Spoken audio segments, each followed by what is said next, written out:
현재 서울에 살고 있는 30대 초반의 남성입니다. 제 사연을 보고 많은 분들이 조심하셨으면 좋겠고, 저처럼 아주 평범한 가정에서도 쉽게 일어날 수 있는 일이라 너무 답답한 나머지 괴들남님께 사연을 보내봅니다. 이 사건이 일어난 건 제가 결혼 2년 차에 막 접어들었을 때였습니다. 요즘과 다르게 저는 20대 후반이란 조금 젊을 나이에 아내를 만나 결혼을 하게 되었고, 저와 아내의 성격은 극소심하고 내성적인 성격이라 볼 수 있는 부류였습니다. 비슷한 성격 탓에 쉬는 날에는 외출보다 집에서 보내는 시간들이 많았고, 저희 부부도 그 부분에 대해선 크게 불만 없이 잘 살고 있었죠. 그러다 30대가 되었을 때 이제라도 운동을 좀 해봐야겠다는 생각에 한날은 배드민턴 채를 사서 집으로 들어간 적이 있었습니다. 자기야, 우리 오늘부터 배드민턴이라도 같이 쳐볼까? 내가 생각해봤는데 우리가 딱히 운동하는 것도 없고 이러다가 진짜 건강도 나빠질 것 같아서 그래. 아내의 표정을 보니 썩 긍정적인 반응은 아니었고, 결국 제가 사온 배드민턴 채는 창고 구석에 방치되어 버렸었죠. 그 후로 아내와 운동을 같이 하면 좋겠다는 생각에 이것저것 제안을 해봤지만 끝내 실패로 돌아갔고, 저희 부부는 전생에 운동과는 담을 쌓은 거라 그렇게 생각하고 지내고 있었습니다.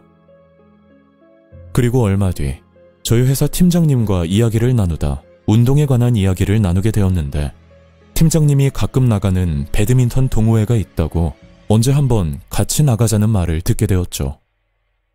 물론 동호회를 가입하면 더 재밌게 운동할 순 있겠지만 동호회라는 인식 자체가 썩 좋은 게 아니다 보니 저는 걱정되는 마음에 고민을 할 수밖에 없었습니다.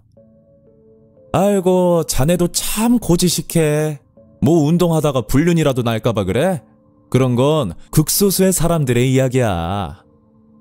네, 그렇죠. 팀장님 말씀도 맞는데 그래도 뭔가 불안하긴 하네요.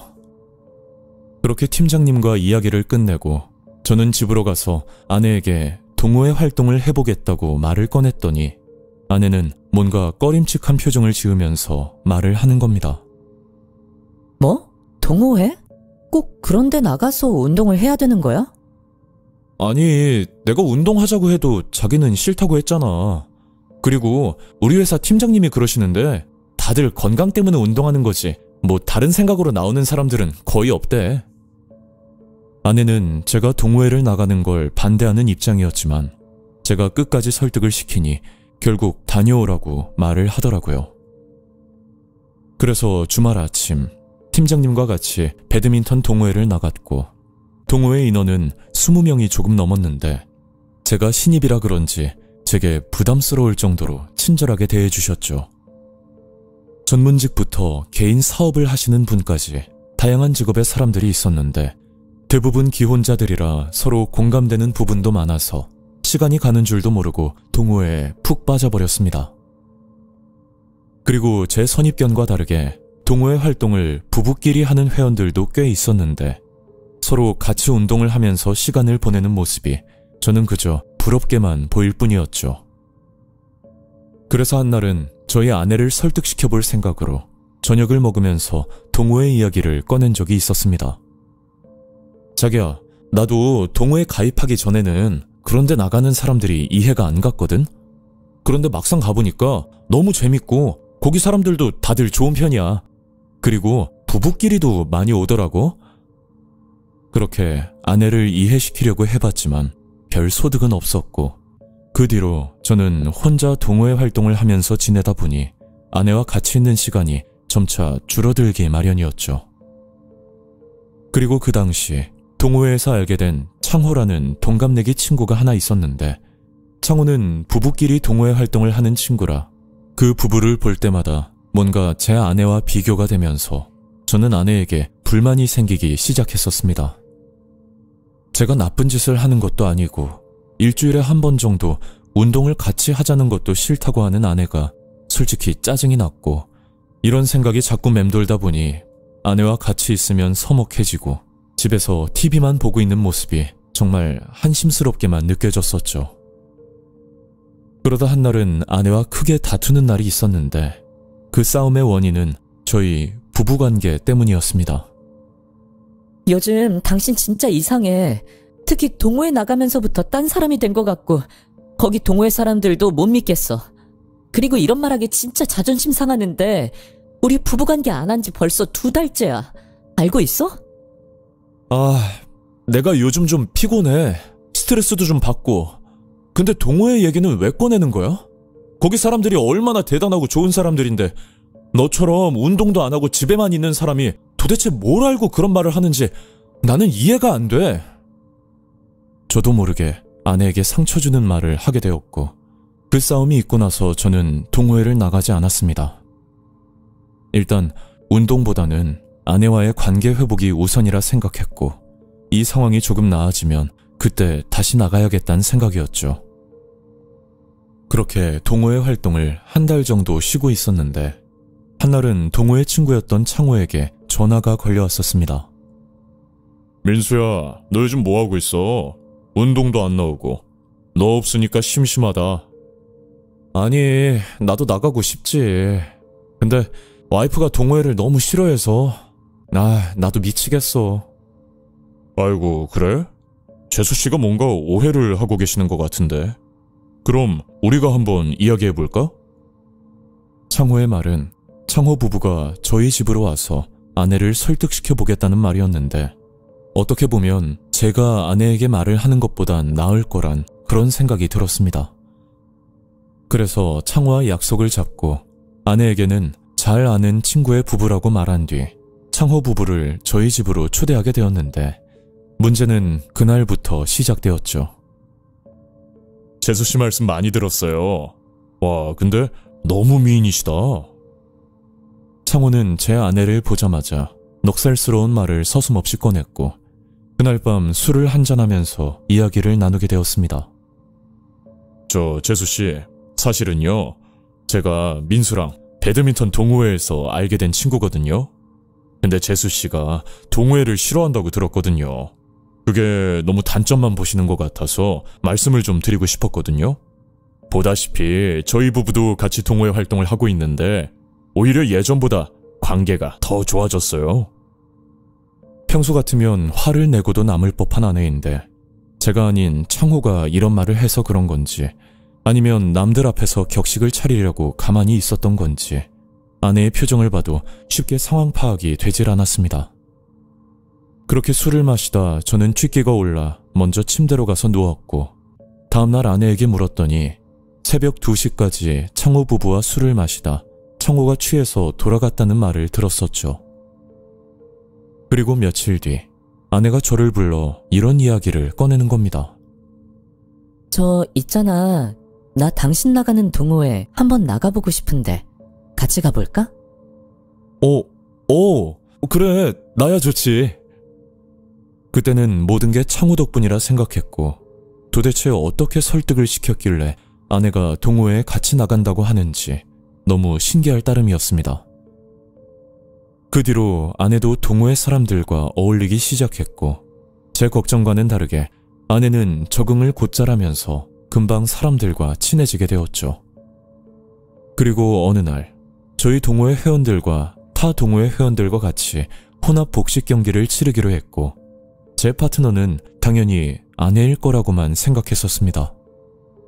그런데 실력 차이를 고려해서 파트너를 정하는 거라 초보와 고수 이렇게 한 팀으로 묶게 되었는데, 아이러니하게도 창호와 제 아내, 그리고 저는 창호의 아내와 한 팀으로 한 달가량 경기 준비를 하게 되었죠. 동호회끼리 하는 작은 경기였지만 상금도 걸려 있었고, 무엇보다 승부욕이 불타는 사람들이라 평일 주말 가릴 것 없이 시간만 나면 연습을 하러 나갔었습니다. 저는 평일에는 시간이 들쑥날쑥해서 참여를 못하는 날이 많았고, 저와 반대로 아내는 틈만 나면 나갔었는데, 지금까지 아내를 만나 연애를 하고 결혼 생활을 하면서 뭔가를 저렇게 열심히 하는 건 처음 보는 일이라 좀 낯설게만 느껴졌었죠. 아내는 연습을 한다며 밤낮 가리지 않고 외출을 했고, 저도 일을 마치고 연습을 하느라 거진 한 달 동안은 아내와 대화도 거의 못하고 바쁘게 시간을 보냈었습니다. 그렇게 약 한 달 정도 준비한 경기를 끝냈고, 결과는 썩 좋은 건 아니었지만 한 달간 노력을 했다는 것에 의미를 두기로 하고, 그날은 다 같이 모여 뒤풀이를 하러 고깃집으로 향했었죠. 그런데 아내의 행동이 뭔가 이상하다고 느껴졌었는데, 술을 마시면서도 자꾸만 창호를 쳐다본다든지 굳이 안 해도 될 법한 스킨십까지 하면서 평소 제가 알던 아내가 맞나 싶을 정도로 이상하게 보였습니다. 창호야, 그동안 고생 많았다. 네 덕분에 아내랑 같이 운동도 하고 이번 경기 준비하면서 많이 힘들었지? 에이, 힘들긴 뭐가 힘들어. 재수씨가 잘 따라와주고 거기다 저렇게 이쁘기까지 하니까 나야 더 좋았지 임마. 창호의 말에 살짝 기분이 나쁘고 화가 났었지만 뒤풀이 분위기를 깰 수도 없고, 평소 창호는 워낙 장난을 많이 치는 친구라 저런 말도 단순 농담으로 치부하고 저는 좋게 넘어가기로 했었죠. 그리고 며칠 뒤 제가 몸이 안 좋아서 아내 혼자 동호회 활동을 하고 돌아온 적이 있었는데, 그날 들어오자마자 곧바로 화장실로 가서 샤워를 하는지는 모르겠지만 물을 틀어놓고 30분이 넘도록 나오지 않는 겁니다. 그래서 수건을 가져다 주려고 화장실 문을 열었더니 소리를 지르면서 나가라고 짜증을 냈고, 왠지 모르게 아내는 저와 거리를 두려고 하는 그런 느낌을 자꾸만 받았습니다. 그 뒤로 아내의 말수도 줄어들고 저희 부부관계는 거의 없다시피 지냈었는데, 예전 같았으면 분명 불만을 털어놨을 아내가 이제는 관계를 안에서 편하고 좋다는 말까지 서슴없이 꺼내곤 했었죠. 거리감이 느껴질 정도로 달라진 아내의 모습이 이상했지만 그때는 전혀 눈치채지 못했고, 거진 한 달이란 시간이 지났을 때쯤 아내가 변해버린 이유를 드디어 알게 되었습니다. 그날은 제게 동호회를 추천해줬던 회사 팀장님에게 전화가 걸려왔었는데, 제게 충격적인 말들을 하기 시작했었죠. 이 사람아, 눈치 좀 챙기고 살아. 사람이 왜 이렇게 물러 터진 거야? 팀장님, 그게 무슨 말씀이세요? 좀 자세하게 말해보세요. 아유, 동호회 알려준 내가 너무 미안한데 나도 이런 곳인 줄은 꿈에도 몰랐어. 글쎄, 창호하고 자네 재수씨가 지금 연애를 하고 있대. 팀장님이 꺼낸 말들은 너무 큰 충격으로 다가왔고, 저는 곧장 블랙박스를 확인하니 아내가 모텔의 주차장으로 들어가는 걸 확인할 수가 있었습니다. 그리고 창호의 실체는 유부남이 아니라 돌싱이었는데, 창호의 아내 행색을 하고 다니던 그 여자는 단순 파트너, 그 이상 그 이하도 아니었다는 걸 그제야 알게 되었죠. 그날 밤 아내를 불러 추궁을 했더니 모든 걸 포기한 듯이 바람을 피웠다고 털어놓았고, 아내에게 직접 이런 말을 듣고 나니 정말 사는 게 지옥 같다는 생각이 들었습니다. 아내는 울면서 한 번만 봐달라고 사정을 했고, 어떻게 보면 동호회에 나가자고 했던 제가 원인일 수도 있기에 이번 딱 한 번만 모든 걸 눈 감아주기로 하고 아내를 용서하기로 마음먹었죠. 그리고 팀장님에게 듣기로 창호는 동호회 활동을 하면서 또 다른 여자를 만나는 것 같다는 이야기를 들었는데, 동호회 회장도 창호를 건드릴 수 없는 한 가지 이유가 있다고 들었습니다. 그게 바로 창호가 데리고 온 여자 회원들만 해도 수십 명이 된다는 게 이유였는데, 그런 걸 알고 나니 동호회 회장부터 거기에 속한 회원들까지 운동을 핑계로 이런 문란한 생활을 즐기는 거라 그런 생각이 들 수밖에 없었습니다. 저는 상간남 창호를 고소하려고 했지만 앞으로 더 이상 엮이고 싶지 않다는 아내의 부탁에 그것마저도 진행을 하지 못했었죠. 한 번 금이 간 신뢰를 이어가긴 쉽진 않겠지만 저와 아내는 둘 다 노력을 하고 있고, 이런 극소수의 인원들 때문에 한 가정이 파탄나고 동호회란 인식이 나빠지는 게 어찌 보면 당연한 결과라 생각이 듭니다. 이 사연을 보내면서 많이 씁쓸하고 가슴이 아프지만 저와 같은 경우도 많다고 하니 꼭 주의하셨으면 합니다.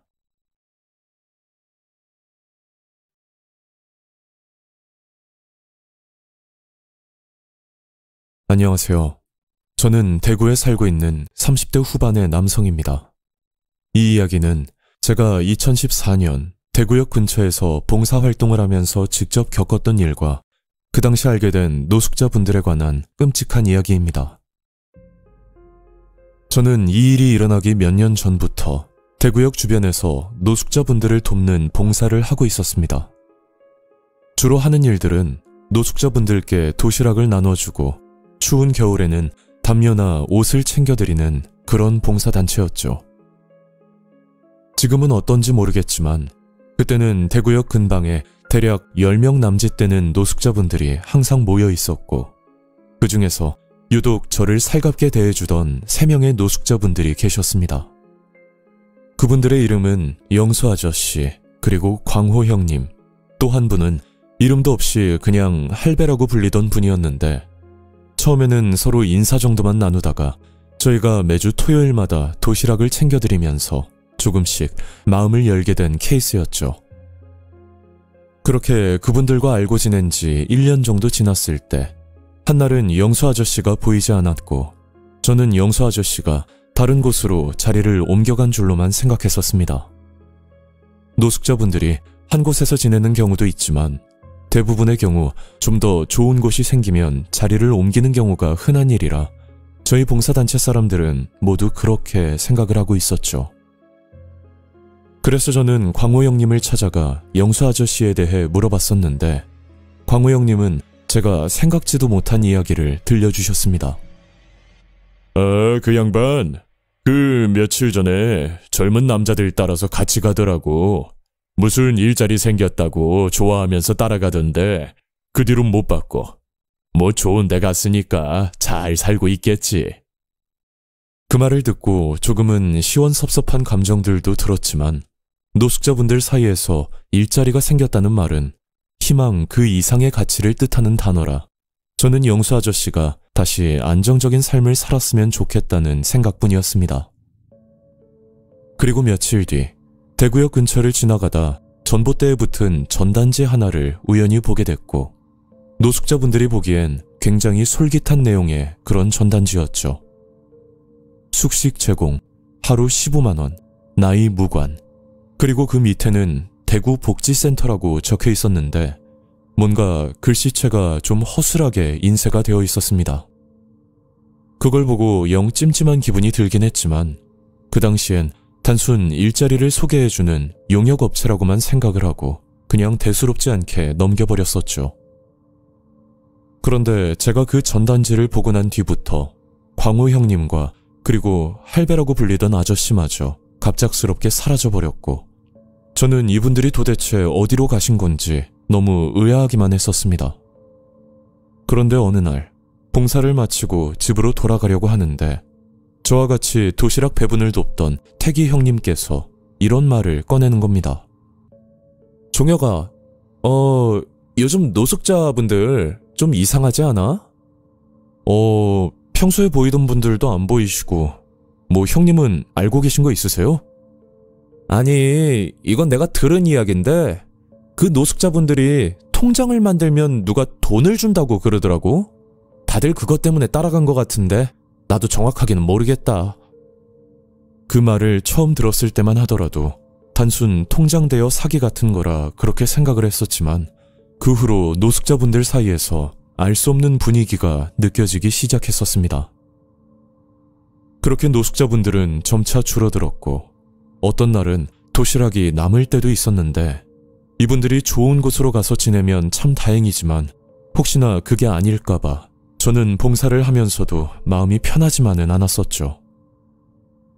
그리고 한날은 초면인 노숙자분을 만나게 됐고 그분과 둘이서 이야기를 나눠보니 원래 고향이 서울인데 어쩌다가 대구로 내려왔다는 말을 들을 수가 있었습니다. 아, 원래 서울 분이셨구나. 아, 그리고 저희는 매주 토요일마다 도시락을 나눠주는 봉사단체거든요. 뭐 도시락 말고도 이불이나 담요 같은 것도 나눠드리니까 필요하시면 언제든지 말씀해주세요. 저기 근데 뭐 물어볼 게 있거든. 내가 대구로 온 지 얼마 안 돼서 잘 모르는데 요 며칠 밤마다 젊은 청년들이 우리를 찾아오거든. 혹시 그 사람들도 같이 봉사활동하는 사람들이야? 그 아저씨의 말은 밤마다 젊은 청년들이 찾아와 말을 붙이는데 그 내용이 따뜻한 곳에서 지낼 수 있게 해주겠다. 그리고 일자리를 소개해주겠다. 이런 말들을 하고 다닌다는 이야기였습니다. 아니에요. 저희는 토요일마다 봉사를 하는 단체고요. 그분들이 누군지는 모르겠지만 요즘 이상한 소문들도 많으니까 좀 조심은 하셔야 될 것 같아요. 그 말을 끝으로 그 아저씨와 헤어졌고 그 후 한 달 정도 지났을 무렵 봉사를 하고 있다가 그날 저희에게 물어볼 게 있다면서 형사분 2명이 찾아온 적이 있었습니다. 그래서 이야기를 들어보니 최근 노숙자 실종 신고가 여러 건 들어와서 조사를 하고 있다는 말이었고 혹시나 수사에 도움이 될 만한 내용이 있으면 협조를 해달라는 그런 이야기였죠. 처음 형사분께 이 이야기를 들었을 땐 너무 무섭고 충격이었고 저는 한 달 전 한 노숙자 아저씨에게 들었던 밤마다 활동하는 청년들에 대해 털어놓았고 형사분은 일단 조사를 해보겠다며 그렇게 돌아갔었습니다. 그날부터 봉사자들끼리 모이면 노숙자분들의 실종 사건에 대해서 이야기를 주로 나눴었는데 그때 같이 봉사를 하고 있던 태기 형님이 무서운 이야기를 꺼내셨습니다. 야, 이분들 내가 보기엔 어디로 팔려간 것 같기도 해. 그거 있잖아, 뭐 일자리 소개해준다면서 사람 팔아넘기는 거. 진짜 아니었으면 좋겠지만 혹시 또 모르는 거잖아. 태기 형님 본인의 생각은 노숙자분들이 실종됐다면 분명 어디론가 팔려갔다는 의견이었는데 만약 이게 사실이라면 그분들은 지금 생사가 불확실한 상황일 수도 있을 거란 끔찍한 생각까지 들었습니다. 그리고 얼마 뒤 뉴스에서 대구역에 관련한 사건 기사가 하나 보도됐고 그 뉴스의 내용은 노숙자 명의 대포 통장을 만들어 대출 사기 조직에 판매를 했다는데 대구역과 동대구역 주변 노숙자 7명을 상대로 범죄를 저질렀다는 내용의 기사였었죠. 하지만 뉴스에 나왔던 건 단순 통장 거래 그리고 사기 조직 검거라는 말뿐이었고 그 7명의 노숙자들에 관련해선 아무런 언급조차 없었습니다. 그 후로 봉사자들 사이에서는 그 조직이 단순히 통장만 사고 판 게 아니라 노숙자분들을 팔아넘겼다는 소문이 돌기 시작했었죠. 그 소문에 의하면 중국 의료제조 공장으로 취업을 시켜준다는 말에 혹해서 따라가게 되면 그 뒤로는 2번 다시 한국으로 올 수 없다는 끔찍한 이야기였고 그런 소문들 때문에 역 주변 분위기는 살얼음판이나 마찬가지였습니다. 그 일이 있고 어수선한 분위기에서도 봉사는 지속적으로 진행을 했고 그때부터 가끔씩 낯선 사람이 노숙자들에게 접근할 때면 저는 일부러 다가가 어디서 나왔냐고 경계를 하면서 물어봤고 그땐 제가 이분들을 지켜낼 방법이 이것 말고는 없다고 생각을 했었죠. 그렇게 시간이 꽤 지나 봉사단체 사람들이 하나둘 바뀌면서 태기 형님이 봉사단체 장을 맡게 되었고 노숙자분들의 실종 사건에 대해선 점점 잊혀가는 분위기였습니다. 그런데 한날은 태기 형님이 저를 급하게 부르더니 도저히 믿기 힘든 이야기를 꺼내는 겁니다. 야, 그 예전에 광우 형님이라는 노숙자분 기억하지? 당연히 기억하죠. 내가 좀 전에 화장실 주변에서 광우 형님을 본 것 같아서. 그래서 태기 형님과 같이 화장실로 뛰어갔더니 그 근처에 서 있던 건 몇 년 전 사라진 광우 형님이 맞았습니다. 그런데 제가 알던 유쾌하고 활발한 광우 형님이 아니었고 어딘가 불안해 보이는 눈빛이었는데 유심히 지켜보니 정신적으로 문제가 생긴 듯 보였고 사람 말도 못 듣는 건 물론 말씀도 할 수 없는 그런 최악의 상태였었죠. 저는 광우 형님을 부축해서 쉼터로 모시고 가려고 했었는데 광호 형님은 저를 기억을 못 하시는 건지 제가 다가가자 깜짝 놀라면서 도망을 가버렸습니다. 그 뒤로 두 번 다시 광호 형님을 만날 순 없었고 도대체 그날 무슨 일이 있었던 건지 아직도 뚜렷하게 밝혀지지 않은 채 이렇게 시간이 훌쩍 지나가 버렸죠. 요즘은 봉사활동을 나가진 못하지만 가끔 대구역을 지나갈 때면 그때 그분들이 머릿속에 떠올라서 너무 안타깝고 이 사건이 그 전봇대에 붙여져 있는 전단지와 어떠한 연관이 있을 거라 보는데 그 또한 제 추측이고 벌써 11년이나 지난 일이라 이제는 어떻게 알아낼 방법도 더 이상 없는 것 같습니다. 저는 그저 그분들 옆에서 밥을 나눠주던 사람 중 한 명이었지만 그분들 표정 하나하나 생생하게 기억을 하고 있고 지금은 그분들이 따뜻하게 잘 지내고 있을지 아직도 걱정이 됩니다. 이건 제가 봉사활동을 하면서 직접 겪고 들은 이야기이며 혹시 이 사연을 통해 그때 사라진 분들 중 한 사람이라도 누군가의 기억 속에 남을 수 있다면 좋겠습니다.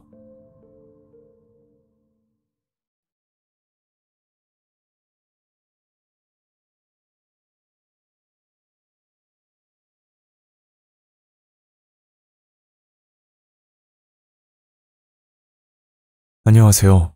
저는 부산에 살고 있는 30대 남성입니다.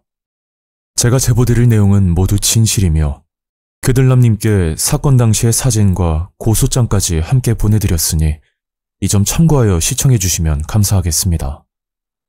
그리고 이 일은 남녀 가릴 거 없이 누구에게나 일어날 수 있으니 끝까지 시청하시고 도움이 되었으면 좋겠습니다.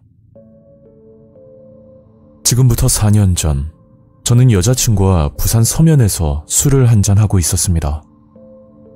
여자친구는 술을 잘 못하는 편이라 저 혼자서 술을 마시게 됐고 제 주량은 소주 한 병 반 정도였는데 그 시기쯤 저희 어머니의 건강 문제 때문에 많이 힘들었던 탓인지 어쩌다 보니 주량이 넘게 술을 마시게 되었죠. 그리고 그날 밤부터 두 번 다시 잊지 못할 일들이 벌어지게 됩니다.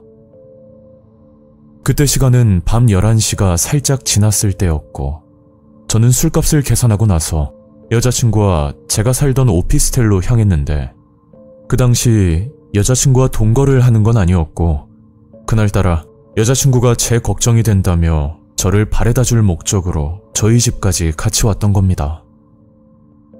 술도 깰 겸 둘이서 TV를 보고 쉬고 있다가 대략 새벽 1시쯤 여자친구가 집으로 간다고 하더라고요. 그래서 카카오 택시를 부르고 난 뒤 현관문을 열고 나갔는데 오피스텔 복도 끝에 어떤 여자가 술에 취한 듯이 고개를 푹 숙인 채 앉아있는 겁니다. 오빠, 저 여자 좀 봐. 저러고 자면 위험할 텐데.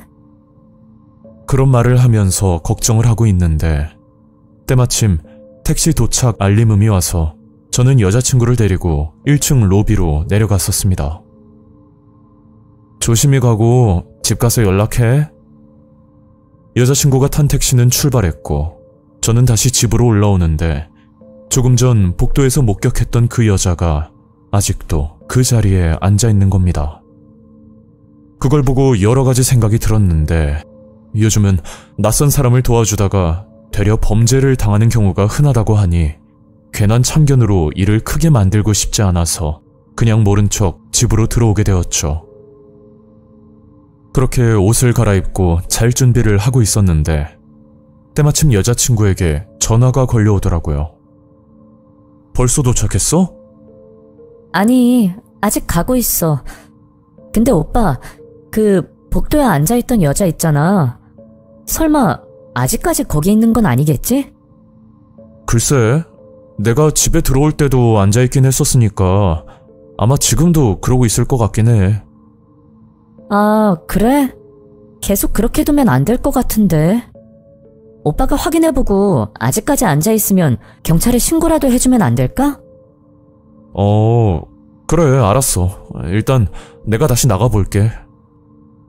솔직한 그때의 심정은 술도 먹고 너무 피곤해서 그냥 쓰러져 자고 싶었지만 여자친구가 계속 걱정을 하길래 저는 전화를 끊고 현관문을 열었습니다. 역시나 그 여자는 술에 취해 쓰러져 있었고 저는 조금 거리를 두고 조심스럽게 말을 걸었죠. 저기요, 이런 데서 자면 큰일 나요. 얼른 들어가세요. 그 여자는 제 말을 들었는지는 모르겠지만 갑자기 몸을 일으키더니 또다시 주저앉아 버리는 겁니다.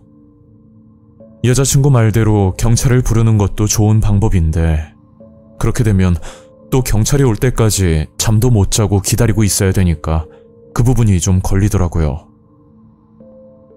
그래서 고민 끝에 그냥 집으로 들어왔고 여자친구는 1시 30분이 조금 넘어 집에 도착을 했었는데 저는 여자친구에게 그 여자가 집으로 들어갔는지 복도에는 아무도 없었다고 말을 둘러댔습니다. 그리고 불을 끄고 나서 침대에 누워있는데 잠시 뒤 현관에서 이상한 소리가 들리더라고요. 그건 현관문 손잡이를 돌리는 소리였고 이 늦은 시간에 누가 찾아올 사람도 없어서 처음에는 잘못 들은 거라 생각하고 넘겼지만 손잡이를 돌리는 소리가 또다시 들리는 겁니다. 아, 피곤해 죽겠는데 진짜 누구야? 그 당시 술도 먹고 엄청 피곤한 상태라 저도 예민해질 수밖에 없었고 그렇게 현관으로 가서 문을 열었습니다. 그런데 문 밖에는 아무도 없었고 혹시 계단 밑으로 도망을 갔을 수도 있으니 저는 아래층까지 내려가 주변을 살펴도 봤지만 결국 허탕만 치고 다시 집으로 들어갈 수밖에 없었죠. 분명 누군가의 장난이거나 아니면 본인 집인 줄 착각한 거라 생각하고 다시 방으로 들어가 침대에 누웠는데 얼마나 피곤했는지 저도 모르게 바로 잠이 들었습니다. 그리고 얼마나 시간이 지났는지는 저도 잘 모르겠는데 갑자기 몸에서 벌레가 기어다니는 것처럼 소름 끼치는 느낌이 나더라고요. 저는 기겁을 하고 일어났더니 글쎄 어떤 여자가 침대 옆에서 저를 지켜보고 있는 겁니다. 누구세요? 여기 저희 집인데 어떻게 들어오신 거예요? 당장 나가세요. 신고하기 전에. 알겠어요. 지금 나갈게요. 제발 부탁인데 신고는 하지 말아주세요. 너무 놀라고 무서워서 신고는커녕 불을 킬 생각조차 하지 못했고 그 여자는 그렇게 나가버렸습니다. 그제야 시간을 보니 새벽 4시가 넘어가고 있었고 저는 화장실로 가서 제 몸을 살폈는데 이건 의도적으로 몸을 핥은 자국이었고 가슴 주변 말고도 여러 곳이 빨갛게 변해 있더라고요. 아무리 남자라고 하지만 이런 추행을 당하고 보니 너무 수치스러웠고 저는 급한 대로 제 몸 사진을 찍고 나서 경찰에 신고를 하려고 하는데 아니 어떻게 알았는지 그 타이밍에 경찰이 찾아왔었습니다. 저 신고받고 출동한 경찰이거든요. 잠깐만 문 좀 열어보세요. 그래서 문을 열고 나갔더니 글쎄 저희 집에 들어왔던 그 여자가 본인이 성폭행을 당했다는 이유로 저를 경찰에 신고했던 정말 말도 안 되는 상황이었습니다. 너무 억울하고 당황스러워서 저는 집으로 찾아온 경찰에게 제 몸을 보여주면서 자초지종을 설명드렸죠. 그랬더니 뭔가 의심스러운 눈초리로 저를 쳐다보더니 좀 더 조사를 해봐야겠다고 말을 하더라고요. 그렇게 사건은 접수되었고 저는 날이 밝자마자 피부과로 가서 진단서를 끊고 회사에 출근을 했었는데 하루 종일 기분이 더럽고 이런 일을 주변 지인에게 말하는 것조차 부끄러울 정도였습니다.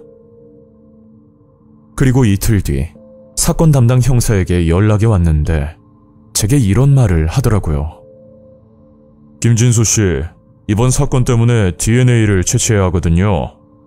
근데 제가 지금까지 여러 사건을 봐왔지만 아무리 생각해도 진수 씨 말을 믿기가 좀 힘드네요. 형사님의 말뜻은 저희 집에 들어온 여자가 범죄 경력도 없는 평범한 20대 여대생인데 아무리 술을 먹었다고 하더라도 모르는 남자 집에 들어와 그런 짓을 했다는 게 도무지 믿을 수가 없다는 그런 뉘앙스였습니다. 자칫 잘못하다가 제가 성폭행 범죄자가 될 수도 있겠다는 무서운 생각이 들었고, 저는 서둘러 변호사까지 선임하고 이 모든 사실을 여자친구에게도 털어놨었죠. 다행히 여자친구는 제 말을 믿어주고 괜찮다고는 했지만, 저는 정신과에 가서 수면제까지 먹을 정도로 엄청난 스트레스를 받고 있었습니다. 그렇게 사건이 있고 약 한 달 정도 지났을 때 담당 형사님께 다시 연락이 왔었는데, 그 내용들은 너무 당황스러우면서 무서워지기까지 하더라고요. 김진수 씨, DNA 결과가 나왔는데 다행히 아무것도 안 나왔어요. 그렇다고 딱히 특별한 증거도 없고 그냥 이번 사건은 이대로 종결해야 될 것 같아요. 그리고 CCTV를 보니까 진수 씨가 현관을 열고 아래층으로 내려갔을 때 그 여성이 진수 씨 집으로 들어가더라고요. 알고 보니 그 여자는 복도에서 술에 취해 쓰러져 있던 여자였고, 문 손잡이를 돌리고 계단 위층에서 숨어 있다가 제가 아래층으로 내려가는 걸 보고 몰래 저희 집으로 들어왔던 겁니다. 그리고 제가 잠든 틈을 타 그런 미친 짓을 해놓고선 되려 저를 강간범으로 만들 작정이었죠. 저는 변호사를 통해 주거침입 및 준강제추행, 또 무고죄에 대한 고소장까지 제출하고 그렇게 사건은 진행됐지만 그 결과는 너무나도 허무했습니다. 법원에서는 허위로 신고를 했다고 볼 수 없다면서 무고죄를 인정하지 않았고 결국 단순 벌금형으로 끝나고 말았죠.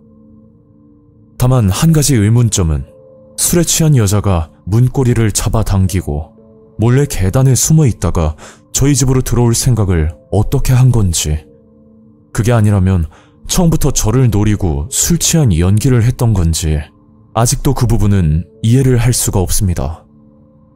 그 여자는 저희 집 맞은편에 살고 있었고 이 사건 이후로 마주친 적이 딱 한 번 있었죠. 그때 여자친구와 같이 데이트를 하러 가는 길이었는데 우연히 그 여자와 엘리베이터를 같이 타게 됐고, 저희를 보고 하는 말인지는 명확하지 않았지만 혼자서 이런 말을 하더라고요. 진짜 더럽다 더러워. 아직도 만나고 있나 보네.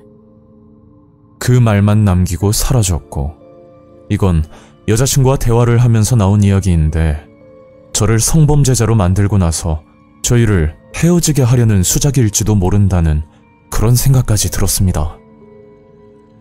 만약 이 사건이 남녀가 서로 바뀌었다면 DNA도 필요 없이 여자의 진술만으로도 남자는 주거침입에 성추행을 한 성범죄자로 뉴스 1면에 나올 거라 생각합니다. 거기다 주변 지인들에게 인간 쓰레기 취급을 받으면서 인생이 망가져 버렸겠죠. 저는 이 사건을 공론화하여 남성도 성범죄 피해자가 될 수도 있다는 사실을 널리 알리고 싶고, 또 여성과 동일하게 정신적으로 고통스럽고 힘들다는 것을 많은 분들이 알아주셨으면 합니다.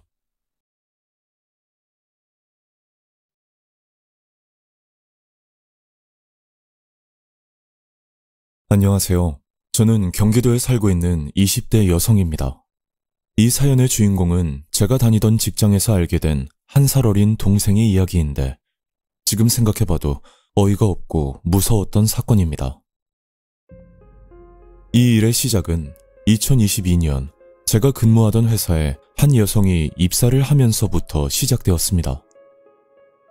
제가 다니던 회사는 휴대폰을 조립하는 제조업 회사였고 대부분의 근무자들이 여성들로 이루어져 있어서 말 그대로 여초회사라고 불리는 그런 곳이었습니다.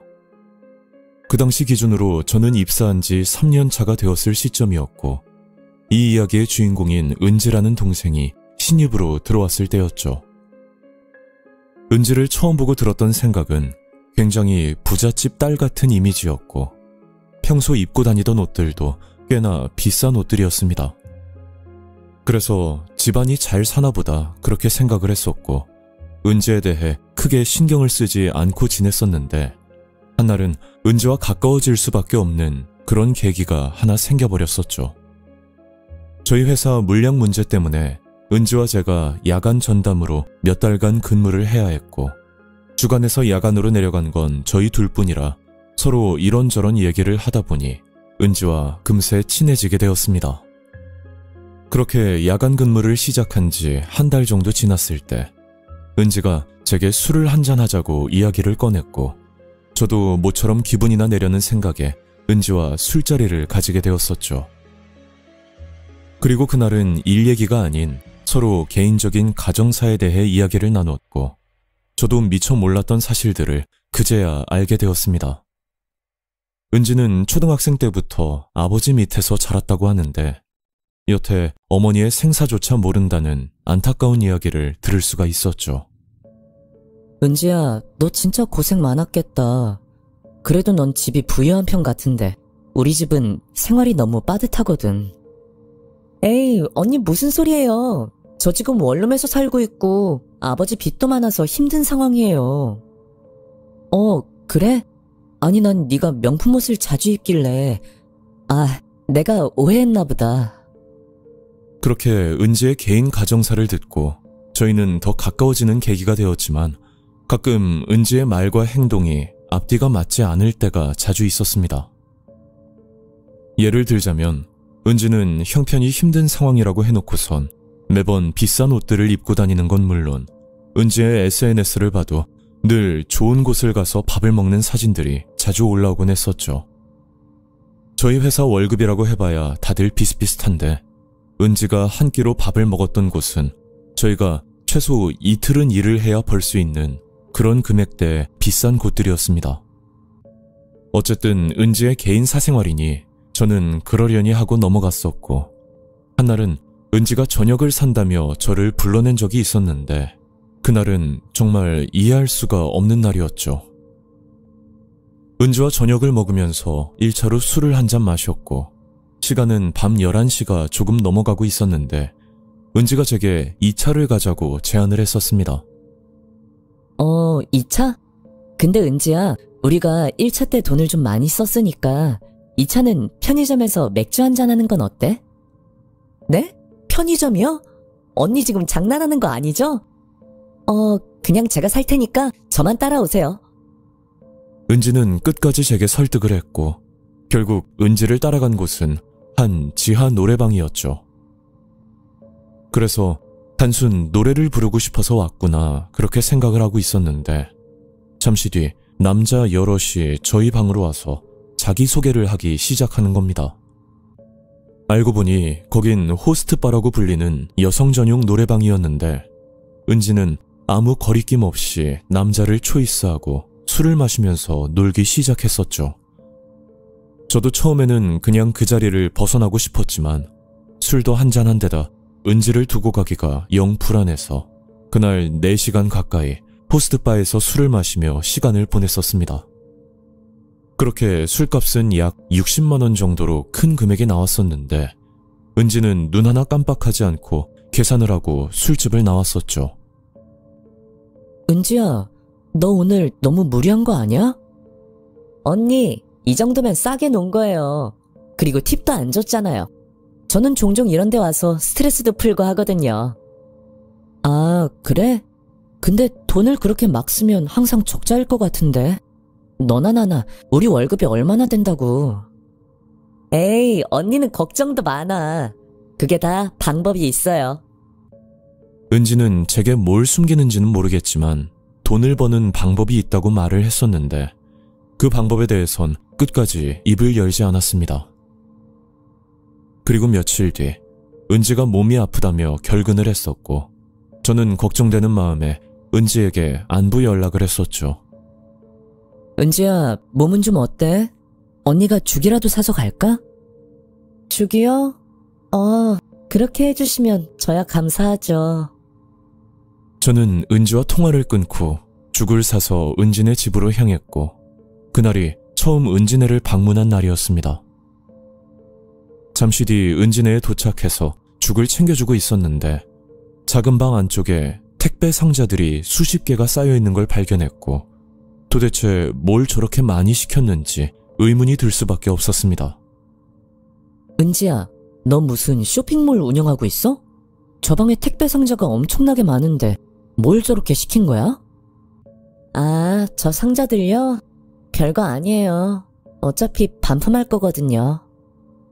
보통 물건을 주문하면 가끔 한두 개 정도 단순 변심으로 반품을 하는 게 일반적인데 은지는 수십 개의 물건들을 반품한다고 하니 뭔가 이상하다는 생각이 자꾸만 들었지만 제게 말 못할 사정이 있을 거라 판단하고 그냥 넘겨버렸습니다. 그렇게 며칠 뒤 은지가 제게 부탁이 있다면서 조심스럽게 말을 꺼내는 겁니다. 언니, 제가 지금 쿠팡 아이디가 접속이 안 돼서 그런데 혹시 언니 아이디 좀 빌려줄 수 있어요? 은지는 급하게 물건을 시킬 일이 있는데 본인 아이디로 로그인이 안 된다면서 제 아이디를 빌려달라고 했고 저는 인터넷 쇼핑에 관심이 없는 편이라 별 생각 없이 은지에게 아이디와 비밀번호를 알려주게 되었죠. 그런데 다음날 갑자기 은지는 회사에 나오지 않았고 심지어 얼마 뒤 휴대폰 번호까지 변경을 해버리면서 은지와의 연락은 감감무소식이 되어버렸습니다. 갑작스럽게 사라져버린 은지가 너무 걱정이 돼서 은지가 살고 있는 집으로 찾아가 봤지만 끝내 만날 수는 없었고 제가 그 상황에서 할 수 있는 건 은지의 연락을 기다리는 일뿐이었죠. 그렇게 은지가 사라진 지 3주 정도 지났을 때쯤 경찰서에서 전화가 한 통 걸려왔었는데 저를 피의자 신분으로 경찰서에 출석을 요구하는 내용의 전화였습니다. 그 전화를 받고 깜짝 놀랐고 저는 영문도 모른 채 조사를 받게 되었는데 그 사건의 내용은 정말 기가 막힌 내용이었죠. 그러니까 누군가 제 쿠팡 아이디로 다양한 물건들을 주문하고 나서 환불을 했다고 하는데 환불 상자 안에 그냥 아무것도 넣지 않고 환불 금액만 갈취했다는 그런 이야기였습니다. 지금은 잘 모르겠지만 그 당시 쿠팡에서 선환불 제도라는 게 있었는데 소비자가 반품 요청을 하면 판매자가 상품을 확인하지 않아도 즉시 환불이 이루어지는 편의성을 노린 악질 사기 범죄였죠. 저는 정말 몰랐던 일이라 자초지종을 설명했었고 아이디를 빌려주긴 했지만 물건 주문 시 결제 카드가 제 카드가 아니었기 때문에 다행히도 혐의를 벗어날 수가 있었습니다. 집으로 가면서도 너무 황당하고 어이가 없었는데 누가 봐도 범인은 은지였고 도대체 은지가 무슨 짓을 하고 다니는지는 모르겠지만 지금까지 은지를 걱정했던 제 자신이 참 한심스러울 뿐이었죠. 그리고 얼마 뒤 담당 경찰분께 연락을 받았고 은지가 검거가 되었다는 말을 들었습니다. 은지는 물건들을 주문하고 악의적으로 환불 요청을 한 뒤 남은 그 물건들은 중고 앱으로 판매를 했다는 소식과 함께 중고 앱을 통해 본인이 입었던 속옷들까지 판매를 하면서 돈을 벌었다는 충격적인 내용도 들을 수가 있었죠. 은지가 말했던 돈을 버는 방법이 바로 이런 것이라는 걸 알고 나니 참 허무하고 씁쓸한 생각이 들었습니다. 그렇게 은지는 집행유예를 받았다고 들었고 그 후로 저는 일상생활을 하면서 다시 잘 지내고 있었는데 어느 날 은지가 저희 회사 앞으로 찾아와 제게 이런 말을 꺼낸 적이 있었죠. 언니, 오랜만이에요. 저 때문에 괜히 죄송해요. 그래서 정식으로 사과도 할 겸 제가 이번에 생각한 좋은 아이템이 하나 있어서 언니랑 같이 한번 해보면 어떨까 싶어서요. 일단 여기는 회사니까 요 맞은편에 제 차가 있거든요. 거기서 이야기 좀 해요. 은지야, 나 너 이렇게 보는 거 너무 불편해. 그러니까 그냥 돌아가줘. 은지는 이번 일을 겪고도 정신을 차리지 못했는지 제게 돈을 벌게 해준다며 자꾸만 이상한 말들을 했었고 저는 은지 말을 무시하고 다시 회사로 들어가려고 하는데 그 착한 표정을 지으면서 말을 하던 은지가 갑자기 욕을 하기 시작했고 은지의 차라고 생각했던 그 차 안에서 어떤 남자 2명이 내리는 걸 목격할 수가 있었습니다. 그걸 보고 나니 도대체 무슨 목적으로 제게 찾아온 건지도 모르겠고 만약 그 차를 제가 탔더라면 또 무슨 일이 생겼을지도 모르는 일이기에 저는 너무 무섭기만 했었죠. 다행히 그 뒤로는 은지와 마주친 적은 없지만 아직도 회사 앞에 찾아올까 싶어 늘 조심을 하면서 지내고 있고 은지처럼 무서운 사람과 한때 가깝게 지냈다는 사실이 저는 너무 후회스럽기만 합니다. 이 일은 제게 직접적인 큰 피해는 없었지만 아무것도 모르고 은지와 계속 가깝게 지냈다면 분명 무서운 사건에 휘말렸을지도 모른다고 생각하니 지금 생각해봐도 정말 아찔했던 그런 경험이었습니다.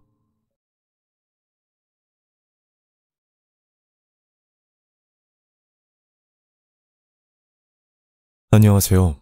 저는 서울에 살고 있는 20대 여성입니다. 이 이야기는 제가 작년에 직접 겪은 일이며 누구보다 가깝게 지냈던 두 친구의 실체를 알고 난 뒤 삶에 대한 회의감까지 느낄 정도로 충격을 받았던 이야기입니다.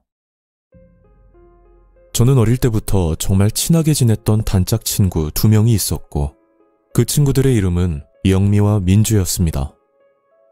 셋이서 모이면 하루 종일 시끄럽게 떠들어댈 정도로 붙어 다니면서 사이가 좋았고 저희는 고등학교를 졸업할 때까지 항상 붙어 다니며 지냈었습니다. 그런데 이 두 친구의 성장 과정이 완전히 달랐는데 영미는 집안이 가난해서 학원 한 번 제대로 다녀본 적이 없던 친구였고 반대로 민주는 넉넉한 집안에서 부족함 없이 원하는 건 대부분 얻고 살았던 친구였었죠. 그래서 저는 둘 사이에서 늘 균형을 맞추려고 노력을 했었는데 지금 생각해보면 영미는 어릴 때부터 민주를 은근히 부러워했고 그 감정이 마음 깊숙한 곳에서 썩어가고 있었다는 걸 그땐 미처 알지 못했습니다.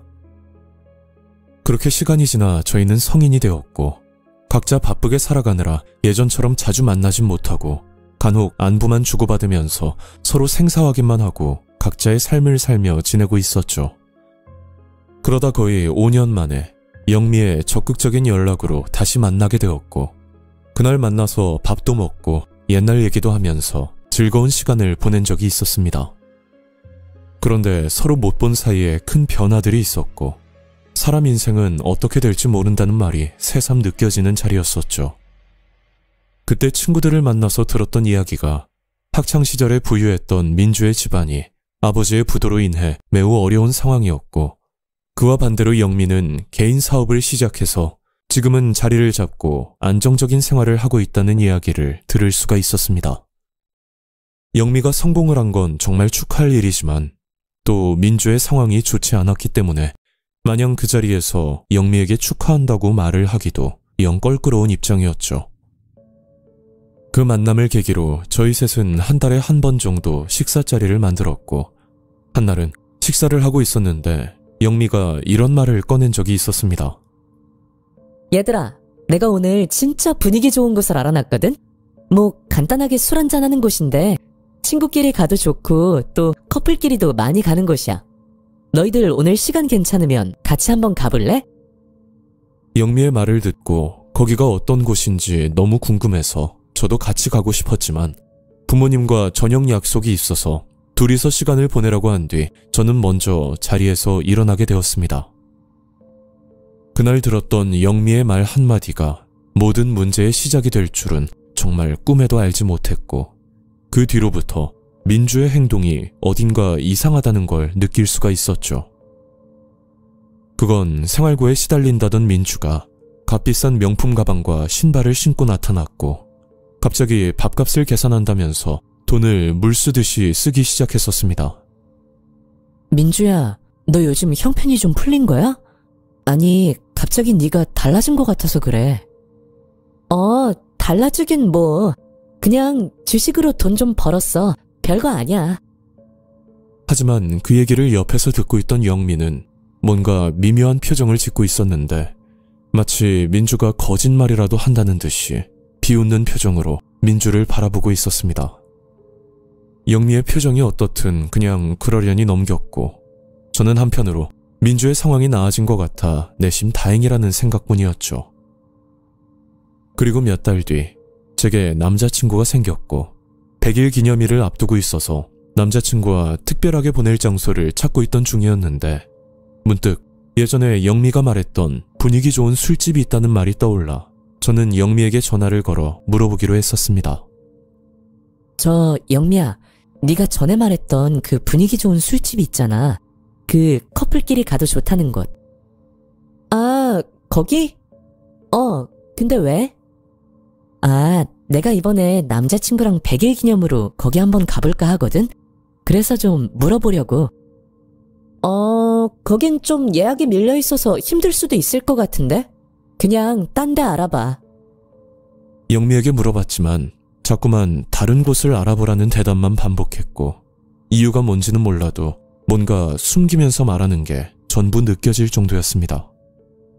그런데 잠시 뒤 다시 영미에게 전화가 걸려왔었는데 본인이 단골이라서 직접 예약을 하면 될 것 같다고 대신 예약금이 있으니 10만 원을 보내달라는 말을 해서 저는 10만 원을 영미에게 보내고 그제야 가게 주소를 받을 수가 있었죠. 갑자기 말이 바뀐 영미의 심정을 좀 이해하기가 힘들었지만 일단 예약을 할 수 있어서 다행이라 생각했고 영미에게 고맙다는 말을 몇 번이나 하고 전화를 끊었습니다. 그리고 곧장 가게 주소를 검색해 봤었는데 술집 이미지부터 그 어떠한 정보도 나와 있지 않았고 저는 너무 궁금해서 가게를 한번 가봤던 민주에게 연락을 해서 물었더니 그냥 분위기가 좋은 곳이라고만 얼버무리면서 정확한 설명을 해주지 않았습니다. 그래도 영미가 추천을 해준 가게라 딱히 큰 걱정은 하지 않았고 뭔가 설레는 기대감을 가지고 그날만 손꼽아 기다리고 있었죠. 그리고 얼마 뒤 드디어 100일 기념일을 맞이했고 저는 예약을 걸어놨던 그 술집으로 남자친구와 이동을 했었습니다. 술집은 지하 1층이었는데 1층으로 내려가는 입구에 장미라는 작은 간판이 하나 보였고 술집으로 들어가기 전까진 여기가 어떤 곳인지 전혀 가늠할 수 없는 그런 분위기였죠. 그렇게 남자친구와 술집으로 들어가자마자 저희는 경악을 할 수밖에 없었는데 글쎄 주문을 받으려고 다가온 웨이터의 복장이 팬티 하나만 입고 있는 충격적인 모습이었습니다. 자세히 보니 속옷은 아니었고 남자 수영복 차림이었는데 그 당시 한여름이라 술집 내에서 뭔가 이벤트를 한다고만 생각을 했었죠. 그걸 보고 남자친구도 적지 않게 당황한 표정이었고 솔직히 그땐 그냥 나가고 싶었지만 이미 예약금을 걸었던 상태라 바로 나갈 수는 없는 상황이었습니다. 저희가 처음 와서 그런데 여기가 뭐 하는 곳이길래 복장이 그런 거예요? 아, 처음 오셨구나. 혹시 비키니 바라고 들어보셨어요? 여기 직원들은 수영복이 유니폼이거든요. 그제야 어느 정도 이해가 됐고 그것보다 이런 곳을 좋다고 소개를 해준 영미에게 화가 나서 곧장 전화를 걸었더니 일부러 전화를 피하는 듯 끝까지 전화를 받지 않았습니다. 저는 예약금 때문에 얼른 먹고 나가자고 남자친구에게 말을 했고 서로 민망해하면서 술을 마시고 있었는데 그때 사람들의 환호 소리가 들리면서 스테이지 조명이 켜졌고 저희는 그쪽을 쳐다보게 되었죠. 처음에는 조명이 밝지 않아서 여자의 얼굴이 잘 보이지 않았지만 조명이 점차 밝아지는 순간 저는 심장이 내려앉는 느낌을 받았습니다. 스테이지에 올라온 여자는 바로 제 친구 민주였고 민주는 사람들 앞에서 춤을 추고 있었는데 술에 취한 중년 남자들이 민주에게 돈을 던지면서 환호를 하고 있는 충격적인 모습이었죠. 그걸 보자마자 술집에서 뛰쳐나왔고 그날 밤 집으로 가서도 쉽게 잠을 이루지 못할 정도로 머리가 복잡했었습니다. 그리고 다음 날 민주에게 연락을 해서 어떻게 된 상황인지 물어보려고 했었지만 쉽게 말을 꺼내기가 어려웠고 자꾸만 어제 봤던 민주의 얼굴이 떠올라서 일부러 연락을 피하면서 지내게 되었죠. 그렇게 며칠이 지나고 제 전화를 받지 않던 영미에게 전화가 걸려왔었는데 저는 너무 어이가 없어 영미에게 따지려던 생각뿐이었습니다. 야, 너 왜 그런 데를 소개해준 거야? 지금 나랑 장난해? 그리고 그 술집에서 민주가 일을 하고 있던데? 너 어디까지 알고 있는 거야? 저는 영미에게 화를 내면서 감정적으로 말을 했었고 영미는 제 얘기를 듣고 본인의 이야기를 털어놓았는데 그때 영미의 말은 너무나 끔찍하고 무서운 말이었죠. 그러니까 영미는 학창시절부터 민주를 아니 꼽게 생각을 했었다는데 본인의 가정 형편과 비교해서 전혀 다른 부유한 삶을 살고 있던 민주를 탐탁치 않게 보고 있었다고 합니다. 그리고 저희가 연락이 뜸해지고 서로 각자의 인생을 살고 있을 때쯤 영미는 아는 지인을 통해 우연히 비키니 바라는 곳을 가게 되었고 거기서 가게 실장님을 만나 그날부터 일을 하게 되었다고 했죠. 비키니바에서 일을 하면서 영미의 수입은 점차 늘어났고 어느 정도 돈을 모아 일을 그만두려고 했으나 영미를 대체할 만한 비키니 쇼 진행자가 필요하다는 가게 실장님의 부탁이 있었다고 합니다. 그것도 꽤 큰 금액을 제시받고 부탁을 받은 거였고 영미는 고민 끝에 저와 민주를 불러내 비키니바로 데려갈 궁리를 하고 있었던 겁니다. 오랜만에 만난 저희들은 아무것도 모르는 상태였고 때마침 민주의 상황이 안 좋은 걸 알고 나서 민주에게만 먼저 작업을 하려고 했었는데 비키니바에 민주만 데리고 가면 또 제가 이상하게 생각할 수도 있는 상황이라 일단 셋이서 같이 가자고 제안을 한 뒤 민주를 꼬드기려는 생각이었다고 했죠. 그런데 제가 부모님과 약속이 있어서 자리를 함께하지 못한다는 말을 듣고 그게 기회라고 생각을 하고 그날 민주를 비키니바로 데려갔었답니다.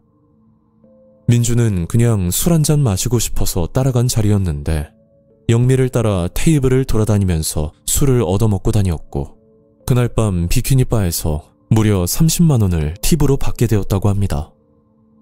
그때부터 민주는 돈맛을 알았는지 본격적으로 비키니바에서 일을 했고 돈을 더 준다는 가게 실장님 말에 혹해서 이제는 단순 서빙이 아닌 스테이지에서 옷을 벗고 춤을 추는 지경까지 이르렀다는 끔찍한 이야기였습니다. 그리고 영미는 민주를 소개해주고 나서 돈을 받고 가게를 그만뒀고 몇 달 뒤 제가 기념일 장소를 찾다 영미에게 연락을 했을 때 영미가 가게를 숨겼던 이유가 민주가 거기서 일을 한다는 수치심보다 만약 가게에서 민주를 만나면 본인이 짜놓은 계획이 틀어질 수도 있는 상황이라 제게 숨겼던 거라고 말을 했었습니다. 원래 계획은 민주를 비키니바에 적응을 시키고 나서 다음 후보가 저였다는 끔찍한 사실이었는데 제가 남자친구가 생기자 비키니바에 소개하는 것보다 남자친구와 헤어지게 만드는 게 더 재밌겠다는 생각에 그 술집 예약을 도와줬다는 황당한 말까지 듣게 되었죠.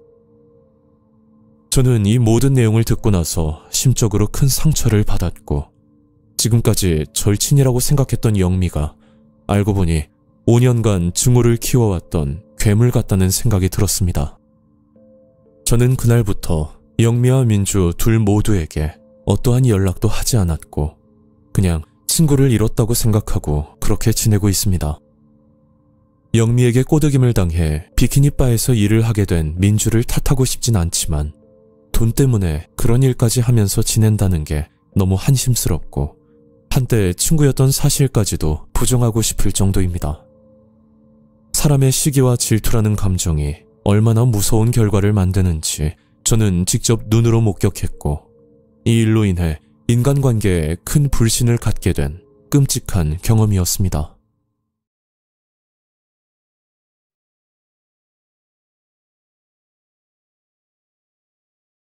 저는 전북에 살고 있는 40대 남자입니다.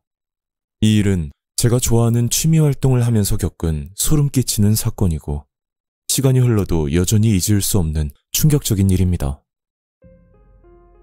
때는 2018년, 벌써 7년이나 지난 일이고 지금은 아이까지 있는 유부남이지만 그때는 여자친구도 없는 자유로운 삶을 만끽하고 있을 때였습니다. 그러다 보니 주말이면 회사 동료들 또는 친구들을 만나 노는 걸 즐겨했고 한날은 저희 회사 직장 선배의 권유로 선배와 둘이서 낚시를 하기로 약속을 잡은 적이 있었죠. 제가 낚시에 대해선 영 관심이 없는 사람이라 선배를 따라가면서도 크게 즐겁지만은 않았고 가서 맛있는 거나 먹고 와야겠다는 그런 생각뿐이었습니다. 종규야, 네가 잘 몰라서 그러는데 낚시에 한번 빠지면 헤어나오기도 힘들 정도로 재밌어 임마. 그러니까 나 믿고 따라와. 아, 낚시요? 일단 선배만 믿을게요. 그렇게 선배가 말하는 낚시 포인트에 도착을 했고 거긴 신시도 방파제라는 군산에 위치하는 곳이었습니다. 그런데 그날따라 바람이 거세서 그런지 낚시를 하시는 분들은 많이 보이지 않았고 선배와 저는 바람을 피해 방파제 안쪽으로 가서 낚시를 시작하게 되었죠. 그리고 잠시 뒤 제 인생 처음으로 입질을 경험했고 그날 저는 우럭 한 마리를 잡을 수가 있었는데 그때 느꼈던 손맛은 제게 신세계로 다가왔었습니다. 그 계기로 인해 낚시의 재미를 알게 되었고 저는 낚시 동호회까지 가입을 하면서 주말마다 낚시를 다니느라 친구 만날 시간도 없을 정도로 낚시에 푹 빠져버렸었죠. 주변 지인들이 소개팅을 해준다고 해도 거절했었고 그 당시 낚시 말고는 아무것도 눈에 들어오지 않을 만큼 미쳐있을 때였습니다. 그리고 얼마 뒤 간만에 친구와 술을 한잔하게 됐고 그 술자리에서 기분 좋은 소식을 들을 수가 있었죠. 야, 나 지영이랑 결혼하기로 했어. 오, 그래? 진짜 축하한다. 그만큼 사귀었으면 책임을 지는 게 맞지. 에이, 책임은 무슨. 아, 근데 종규야, 너 요즘 낚시하고 다닌다며. 그게 그렇게 재밌어?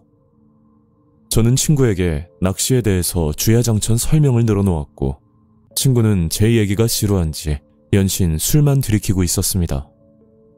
그래서 언제 한번 낚시를 같이 가자고 친구에게 제안을 했었는데 그 얘기가 나온 지 대략 한 달 정도 지났을 때쯤 그 친구와 밤낚시를 가게 되었고 그날 밤 무서운 사건을 겪게 되었죠. 친구와 갔던 곳은 제가 처음 낚시를 경험했던 신시도였고 그날 밤낚시를 하기로 한 건 이 친구가 오징어를 너무 좋아해서 오징어를 잡아볼 명목으로 밤낚시를 결정했었습니다. 그런데 생각만큼 입질은 오지 않았고 어쩔 수 없이 라면이나 먹을 생각으로 제 차로 향하고 있었는데 벽화가 그려져 있는 골목에 값비싼 외제차 한 대가 세워져 있는 걸 무심코 발견하게 되었죠. 종규야, 저 차 진짜 멋있지 않냐? 아, 기회만 되면 나도 꼭 한번 타고 싶은데. 야, 우리가 저런 차 사더라도 우리 월급으론 유지하기도 어려워. 그렇게 친구와 투닥거리면서 제 차로 걷고 있었는데 그때 친구가 자꾸 이상한 말을 하기 시작하는 겁니다. 야, 너 방금 무슨 소리 못 들었어? 난 분명 들은 것 같은데. 무슨 소리? 네가 배고파서 잘못 들은 거 아니야? 아, 아닌데. 분명히 들었는데. 여자 비명소리 같기도 하고. 제 친구의 말은 아까 그 외제차 안에 사람이 있었던 것 같고 그 안에서 여자 비명소리가 미세하게 난 것 같다는 그런 이야기였죠. 설령 그렇다고 하더라도 연인 사이의 개인적인 문제일 수도 있고 섣불리 저희가 다가가는 건 조금 조심스럽다는 생각이 들었습니다. 그래서 원래 계획은 밖에서 라면을 먹기로 했었는데 계획을 바꿔서 그냥 차 안에서 컵라면을 먹기로 하고 저희는 차 안에서 그 외제차를 한번 지켜보기로 했었죠. 그렇게 30분가량을 차 안에 앉아 있었는데 차 안에 사람이 있으면 한 번쯤 내릴 수도 있는 시간이지만 차 안에서 잠을 잘 수도 있고 또 친구가 잘못 봤을 수도 있기 때문에 무작정 이대로 지켜보는 건 아무 의미가 없다는 생각이 들었습니다. 야, 네가 잘못 들은 거 아니야? 저 차 말고 다른 데서 소리가 났을 수도 있잖아. 아, 종규야, 나 진짜 들었다니까. 아, 조금만 기다려보자, 어? 친구의 말대로 차 안에서 좀 더 기다려보기로 했고 그때가 새벽 2시가 넘어가고 있었는데 라면을 먹어서 그런지 슬슬 졸음이 쏟아져 저도 모르게 차 안에서 잠이 들어버렸었죠. 그리고 시간이 얼마나 지났는지 모르겠는데 휴대폰 벨소리에 잠이 깨버렸고 그 전화는 친구 여자친구의 전화였습니다. 그렇게 친구는 여자친구와 통화를 하고 있었는데 그때 저희가 지켜보던 차 안에서 남자와 여자가 내리더니 남자가 여자 손을 잡고 방파제 쪽으로 걸어가는 모습을 목격할 수가 있었죠. 친구도 급히 전화를 끊고 저와 같이 차에서 내렸고 그 사람들을 천천히 따라가고 있었는데 그때 뒤에서 검은 정장을 입은 남자가 나타나 저희에게 이런 말을 하는 겁니다. 저기요, 여긴 낚시하러 오신 거예요? 네. 저기 방파제 쪽에서 한번 해보려고요. 아, 그래요? 제가 낚시 초보라서 그런데 몇 가지만 물어봐도 돼요? 그 남자는 계속해서 질문을 건넸고 저희가 대답을 해줘도 또 다른 질문을 하면서 뭔가 시간을 끌려는 듯한 느낌을 받았었는데 이 밤에 정장을 입고 다니는 것도 이상하고 아무튼 빨리 자리를 벗어나야겠다는 생각뿐이었죠. 아, 근데 저희가 바빠서요. 이만 가봐야 될 것 같거든요. 저희는 그 남자를 피해서 방파제 쪽으로 가려고 하는데 이번에는 몸으로 저희를 막으면서 반협박식으로 말을 하는 겁니다. 세상 참 각박하네. 사람이 물어보면 대답을 해줘야지. 바쁘다고 그냥 가면 쓰나. 의도치 않게 그 남자와 한참 실랑이를 벌였고 그 남자의 특징은 생김새도 험악하고 도대체 무슨 일을 하는 사람인지는 모르겠지만 왠지 모르게 위압감이 자꾸만 들었었죠. 그렇게 실랑이를 벌인 지 약 20분쯤 지났을 때 아까 외제차에서 내렸던 남자와 여자가 다시 차로 돌아왔고 저희 길을 막고 있던 남자는 그제야 길을 비켜주면서 말도 없이 그냥 가버리는 겁니다. 그 모습이 너무 수상하고 저도 그 당시 느꼈지만 걸어오는 여자의 표정이 너무 불안하고 무서워 보이길래 이대로 그냥 넘어가면 안 되겠다는 생각이 수도 없이 들었었죠. 그래서 곧장 경찰에 신고를 했었는데 그때 그 외제차가 시동을 걸었고 이대로 그냥 저 차를 보내버리면 아무것도 해결이 되지 않을 거란 생각에 친구와 저는 무슨 용기였는지는 모르겠지만 무작정 그 차로 달려가 창문을 두드리면서 말을 걸었습니다. 저기요, 잠깐만요. 진짜 죄송한데 제 차가 지금 고장이 났거든요. 그래서 보험회사를 불러야 하는데 또 휴대폰 배터리가 없어서요. 저 잠깐만 전화 좀 빌릴 수 있을까요? 부탁 좀 드릴게요. 그러자 차 안에 타고 있던 남자는 선뜻 휴대폰을 건네줬고 저희는 일부러 시간을 끌면서 보험회사에 전화를 거는 척 연기를 했었습니다. 그리고 잠시 뒤 경찰이 도착했고 그 남자는 그제야 상황 파악이 된 건지 휴대폰을 두고 그냥 출발을 하려고 했었는데 경찰들이 이미 길을 막아놓은 상태라 그 남자와 여자는 차에서 내리게 되었죠. 차에서 내리자마자 손을 잡고 있길래 진짜 커플인 것 같다는 생각을 잠시 했었지만 이내 끔찍한 실체를 알 수가 있었습니다. 경찰이 다가오니 그 여자가 갑자기 울면서 살려달라는 말을 했고 그 여자 입에서 나온 이야기는 정말 충격적이었죠. 그러니까 신시도항 근처에는 정박해 있는 어선들이 많은데 그 어선 중 하나에서 여성들을 사고 파는 밀거래가 이루어진다는 믿기 힘든 이야기였습니다. 저희도 단순 신고자라 명확한 사건에 대해선 듣지 못했지만 현장 분위기로 봐선 여자가 남자에게 빚을 많이 졌고 그 돈을 제때 갚지 않자 밀거래를 하려고 했다는 그런 내용 정도만 들을 수가 있었습니다. 저희는 집으로 돌아가면서 너무 충격을 받아 서로 아무 말도 하지 않고 있다가 한참 뒤 친구가 입을 열었는데 그때 친구가 했던 말이 아직도 생생하게 기억이 납니다. 종규야, 내가 정신이 없어서 말을 못했는데 아까 여자친구가 나한테 뭐라고 그랬는지 알아?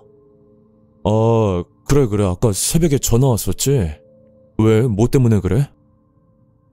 그게 여자친구가 꿈을 꿨다는데 내가 꿈에서 괴한한테 납치를 당하고 어디론가 끌려갔다고 그러더라고.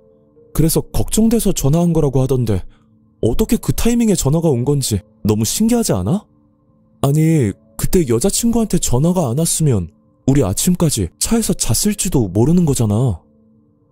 친구 말을 듣고 보니 단순 우연일 수도 있지만 친구 여자친구가 꿈을 꿨던 시간 그리고 여자친구에게 전화가 걸려왔던 그 타이밍에 그 외제차에서 남자와 여자가 내렸고 이 모든 과정을 생각해보면 어떻게든 이 사건에 개입하라는 신의 뜻이 아니었을까 그런 생각까지 들었습니다.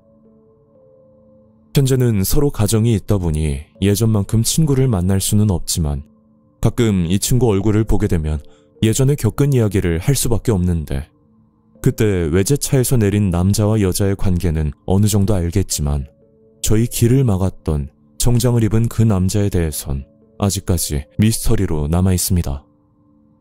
밤낚시를 하다 보면 예상치 못한 일들이 있을 순 있는데 이 사건은 제가 생각해도 너무 충격적인 일이라 이렇게 제보를 하게 됐고 밤낚시를 하실 때는 사고 없이 다들 조심하셨으면 좋겠습니다. 오늘 이야기는 여기까지입니다. 구독과 좋아요 잊지 않으셨죠? 다음 영상으로 또 뵐게요. 감사합니다.